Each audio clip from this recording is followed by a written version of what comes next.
Hello everyone and welcome back to Subnautica. Between episodes here I have done a lot of heavy lifting, plenty of titanium, lots of other materials, lead, silver, gold, quartz, etc. And I've done some crafting of the tech components. We have fiber mesh, glass, copper wire, wiring kits, even computer chips. So I should have everything necessary and I've basically restocked myself. I've also made these fire extinguishers. I made the propulsion cannon last time.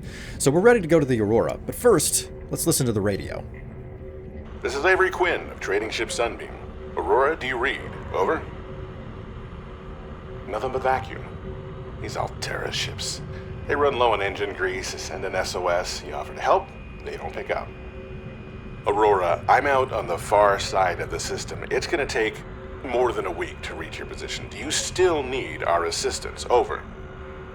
I'll try them again tomorrow. Damn charter's gonna have us blowing our credits running errands for Altera. See what the long-range scans pick up in the meantime. Oh, alright. So, help is coming. Can't be too certain that that's gonna work out though, so Welcome aboard, Captain. In the meantime, bad turn there. Let's head out to the Aurora. Specifically the nose of the Aurora, if you will. Okay, so like I said, we want to go along the broad side here, and it's safe. Life form readings in this region are sparse. The Aurora's radioactive fallout will have devastating effects on the alien ecosystem if not contained within the next 24 hours. Oh, great. So basically I'm trying to save the big fish in this enormously big pond that don't really want me here. Alright, so my biggest concern doing this is just avoiding all of these little biters. You can die the death of 1,000 cuts here if you're not careful. But there are two entrances. One, there's a lower entrance and there's a higher entrance to the Aurora. Warning, ship's structural integrity is low. Fire suppression equipment and laser cutters may be required. Exploration is conducted at your own risk. Oh, trust me, I know that AI, no problem. So, like I said, there's a lower entrance and an upper entrance. I'm going to use the upper entrance because it gets me to the more useful things. Scans show the digestive tracts of nearby life forms contain human tissues. Great, wonderful. The biters have been feasting on the dead. That's great. So anyway, like I said, there's an upper entrance and a lower entrance. The upper entrance is the better way for me to go in. It doesn't really matter one way or the other if you have a laser cutter. I don't, so I have to go in through both of them. And there are further locations inside. Yeah, that's right. Run, you little. All right, let's go ahead and equip a fire extinguisher here. And I'm going to need the propulsion cannon eventually as well. It doesn't matter which entrance you go in through, because you can reach everything from either entrance as long as you have a laser cutter. But because I don't, I'm going to just, I have to go in through both entrances. And I'm going to have to return at a later point in time. It's also relatively clear from the way that the Aurora is set up and the way that they point things out to you in the game that you're supposed to come here now and then return later. Alright, the first data log. There's a lot of data logs here. Integrating new PDA data. Exiting sleep mode. Loading voice recognition. Engineer Barclay and Chief Technology Officer you identified. Drone, get me a propulsion cannon. Propulsion cannon retrieved. Hey, Berkeley.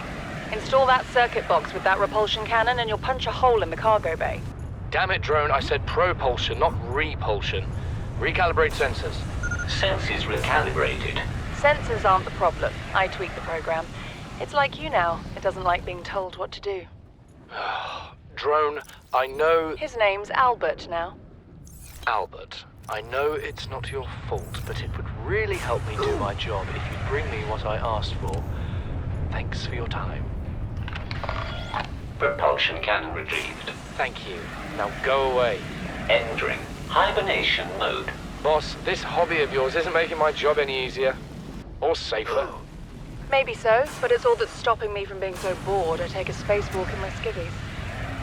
Aurora systems are running on local reserve power, unable to remotely download black box data. Integrating new PDA data. Notes to self. So here we are, finally in open space. We crossed the galaxy to install a phase gate, to send ships to mine resources, to build more expensive ships, to install fancier phase gates. Are we trying to exhaust the galaxy or just ourselves? 1806, use birthday. 40 weeks before we get home. 400 weeks it feels like before we get home. Not enough. Credits, Altera's paying me. 1454 cargo bay code. Integrating new PDA data. Altera launches the Aurora. Phase gate announced for Eridan Arm. Altera launches the Aurora. The furthest reaches of inhabited space are due to expand as Altera Corp launches a newly constructed capital ship carrying a phase gate to the Eridan Arm. The Aurora will travel from a space dock at the edge of Altera space, making hundreds of consecutive phase gate jumps through 9 different Transgov authorities, and arrive on the far side of the Eridan Arm in 3 months' time. From there, the command crew will pilot the ship beyond the final phase gate, arriving in the new solar system approximately 18 months later. There, the elite team of engineers will begin a 6-month construction project on the new phase gate, a multi-trillion credit investment. In the absence of existing infrastructure in the region, the vessel is equipped with advanced thermal and nuclear power facilities. Altera Corp currently operates 9% of all phase gates in the galaxy.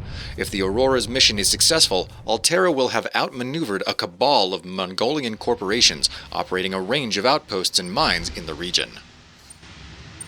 Scans of damage to the Aurora do not match any known offensive technologies. Oh.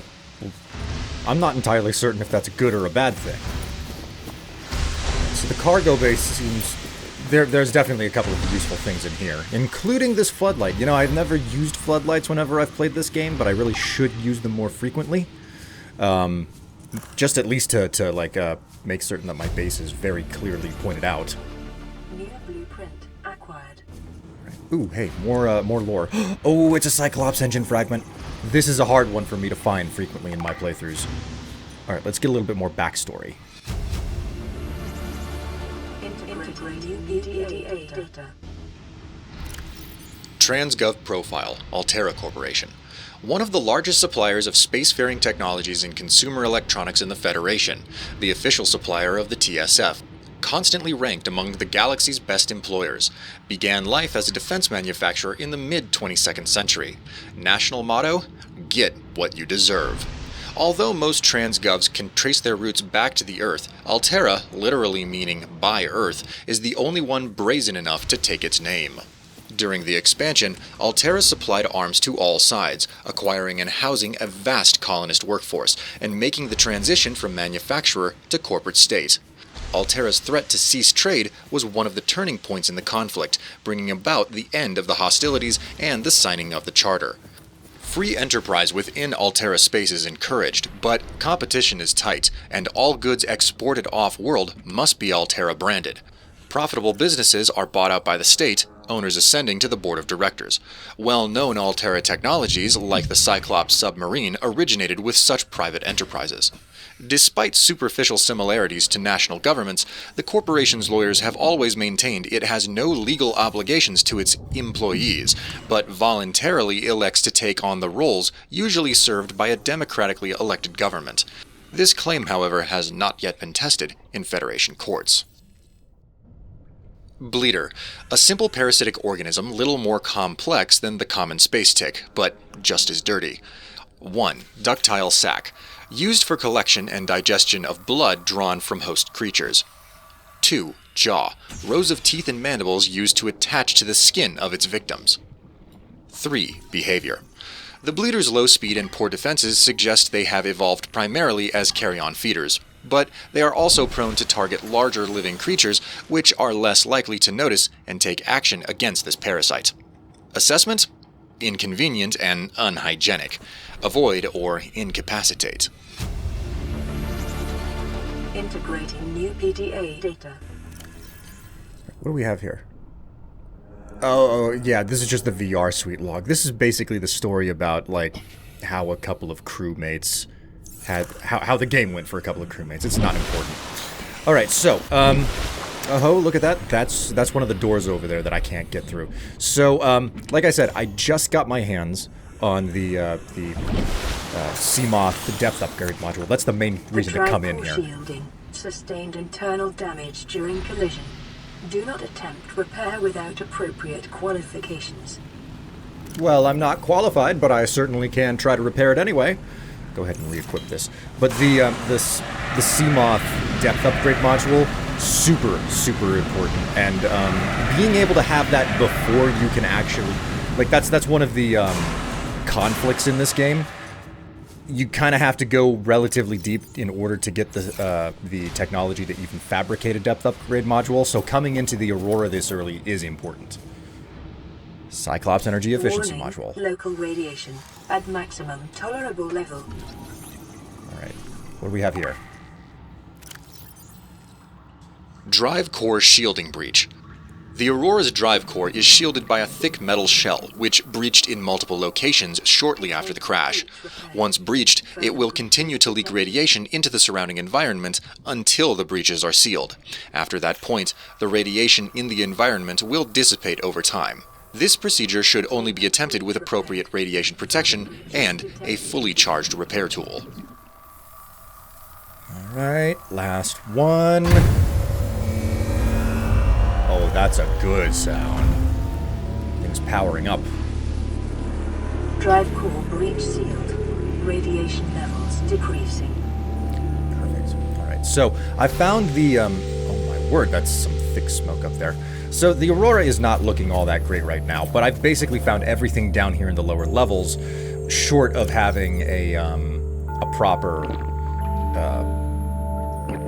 laser cutter in order to get through that one door, which is on, I believe it's on the right up here. So there's more inside of the Aurora that I can find, and I'm gonna go and get a couple of the extra pieces by going through the main entrance down, the main lower entrance that is right in front of where I parked the Seamoth. Oh, also, that Cyclops energy efficiency module, it's particularly useful later in the game. They give it to you kind of early here, but it's also worth remembering to grab and keep your hands on for a long time. So, you don't really get into messing with the Cyclops submarine until you get much closer to the story conclusion of it. Well, I want to say something around the halfway to halfway to 2/3 through the game's story. So anyways, I've gone through everything that I can find here at the... Ow! Jeez. I've gone through everything that I can find going through the upper entrance, and now it's just a matter of picking up a couple of extra things down in the lower entrance. Not that the things in the lower entrance are really super important or necessary for progression in the game. Now, let's go ahead and get rid of these biters. I am not playing games. I'm not going to try to freaking fight these things with a knife or anything. Just grab them with my propulsion cannon here and huck them at the wall and watch them perish, because... Again, death by 1,000 cuts. I don't want to be dealing with these guys. But this right here is the other primary entrance. Oh, God. Whoa! Oh, my word. He just leapt right into the beam there. Okay. Nothing... Why can't I not move these crates to where I want them to be? Collision is a bit of an issue around here. I feel like these things are bouncing right off of invisible walls. Fine. You want to sit there? Go ahead, sit there.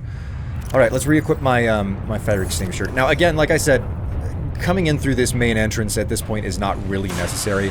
I'm kind of doing it for posterity and to be a little bit completionist. I'm gonna have to come back here at some point. That fire extinguisher is empty. That's the reason why I made extras. I'm going to have to come back to the Aurora later, because I need the prawn suit, which is found in the prawn bay, and that's where I have to use a laser cutter to get into the prawn bay in order to scan those fragments. It'll be a bit before I come back, though. So, and also, it's relatively clear from the way the developers have set things up in this game that you're supposed to come here more than once. What do we have here? Integrating new PDA data. Lab access. If you need to tweak your equipment, please use the mod station in the forward section, or retrieve pre-configured equipment from the lab next door to the data coil. The door code is 6483.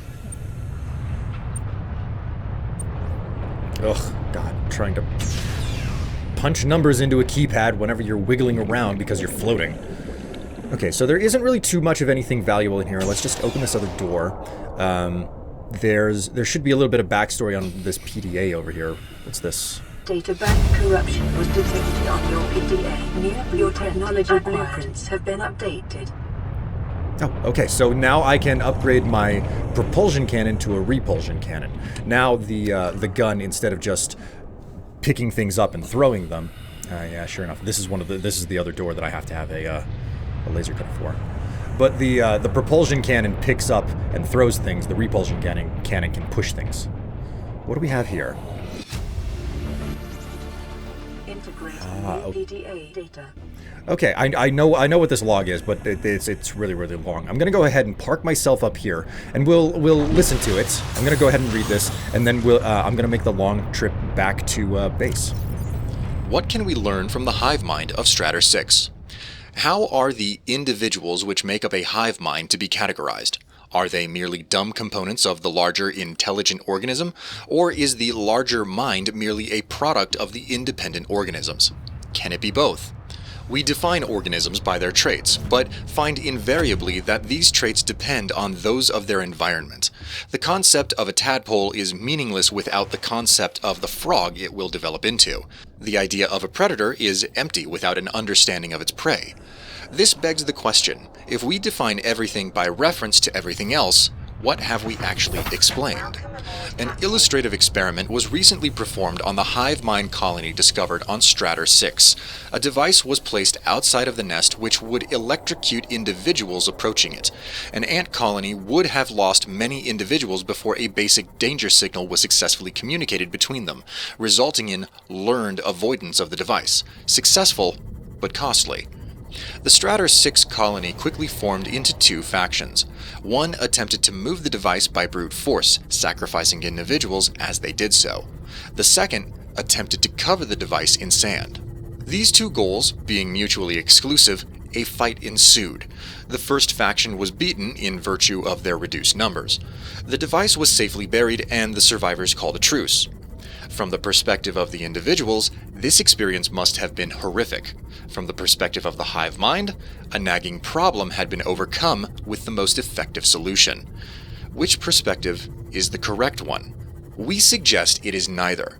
By attempting to fit such entities into our rigid set of concepts, we are painting onto the world a false impression of correctness and meaning, which is a reflection of our concepts of ourselves. We describe Stratter 6 individuals as attacking one another just as we describe microbes in the human body.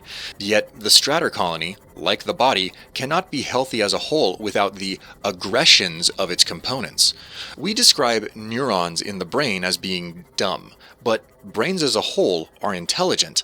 But when an idea takes hold in the brain and forces out inferior ones, do we describe this as an act of aggression?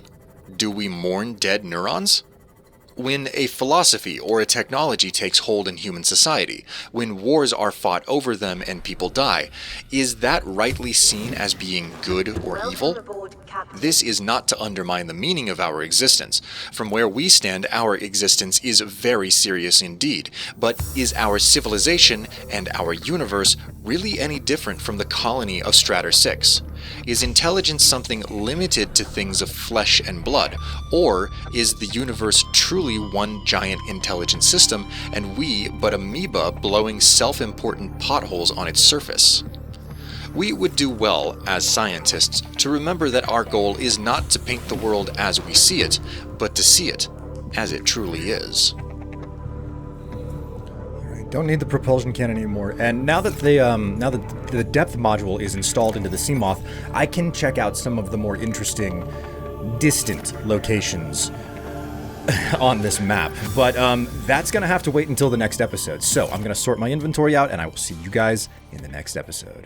Thanks for watching. Bye!